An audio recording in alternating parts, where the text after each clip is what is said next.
भैया, आप पापा को अपने पास रख लीजिए और माँ मेरे पास रह लेगी, ताकि माँ पापा की दवा वगैरह में आपकी तरफ से रियायत हो सके। अपने छोटे भाई अतुल की बेहयाई देख अभय दंग रह गए। एक तो अतुल की लड़ाकू पत्नी के चलते घर का बंदर बांट हो रहा है, उस पर माँ बाप को भी बांट रहा है ये नास पीटा। अभय क्षुब्ध हो उठे और बेचैन हो बोले, देख अतुल, तेरी पत्नी ने घर में क्लेश कर करके बंटवारा कराया और सब कुछ तुम लोगों के मुताबिक ही होगा या जरूरी नहीं। केवल अपनी मेहरारू के पक्ष में बोलता रहता है।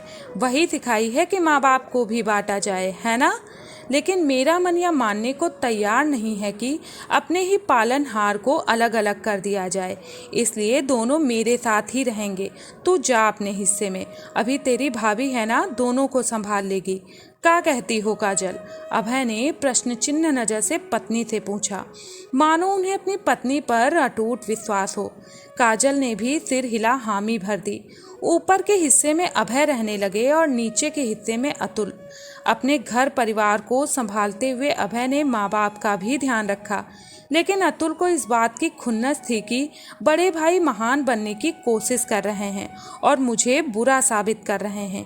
खलबलाया था अतुल मन ही मन भाई के प्रति रोष व्यक्त करता और पत्नी मेघना उसके कानों में भाई के लिए जहर भरती जाती, जिससे वो तिलमिलाया सा अपने ही भाई के प्रति द्वेष नफरत लिए भरा बैठा था।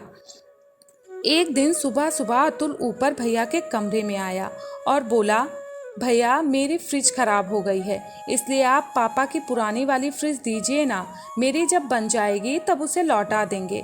ठीक है अतुल, ले जा। इस तरह हर समय कोई ना कोई बहाने से आता और माँ बाप के खरीदे हुए सामान को ढो ले जाता।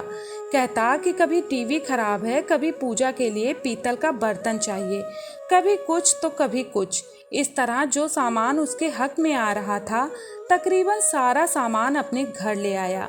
अभय अपने छोटे भाई की इस प्रवृत्ति को अच्छे से समझ रहा था। एक दिन सुबह सुबह रोने पीटने की आवाज़ नीचे से आने लगी। का हुआ अतुल, काहे हल्ला हो रहा है? कौन रो रहा है? सब ठीक है ना बबुआ? अभय ने बालकनी से झांक कर देखा तो अतुल नीचे सोया पड़ा था और उसकी पत्नी चीख चीख कर रो रही थी। अभय दौड़ कर नीचे आए तो देखा कि अतुल बेहोश हैं। आनन फानन में एम्बुलेंस बुलाकर अतुल को अभय हॉस्पिटल ले गया। अतुल को माइनर हार्ट अटैक आया था। ईसीजी व इको से पता चला कि उसे दिल का दौरा आया है और हाई ब्लड प्रेशर भी है। होश आने पर उसे कमरे के पंखे जोर जोर से हिलते दिख रहे थे। दीवार चलती हुई लग रही थी। अतुल को पूरे 5 दिन बाद हॉस्पिटल से डिस्चार्ज मिला। हॉस्पिटल का पूरा खर्चा बड़े भाई अभय ने भर दिया था। कुछ दिनों बाद जब सब कुछ नॉर्मल होने पर अतुल अपने भाई के पास आया और हॉस्पिटल के खर्चे को देने की बात बोला। लेकिन अभय बोले, देख अतुल, तू बीमार था इसलिए मैंने अपने भाई होने का फर्ज निभाया है। जैसे हमारे माँ बाप हैं वैसे ही तू भी सगा है रे। बस तू खुश रह और अपना ख्याल रख।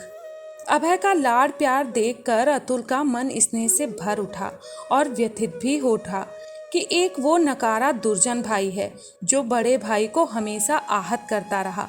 अतुल की पत्नी लज्जित खड़ी हो दोनों भाइयों के वार्तालाप को सुन रही थी।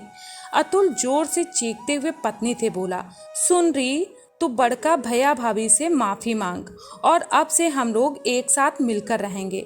अतुल की पत्नी ने अपने जेठ जेठानी से माफ़ी मांगी और बोली, मुझे क्षमा कर दीजिए, मुझसे बहुत बड़ी भूल हो गई। लेकिन अतुल से उसके माता पिता ने साफ कह दिया कि इतनी घटिया कलही बहू के साथ रहना उन्हें गवारा नहीं, जिसने उनके बेटे को मौत के मुंह में जा पहुंचाया। लज्जित हो रमन पत्नी के साथ अपने घर चला आया। दोस्तों, आज की कहानी यहीं पर समाप्त होती है।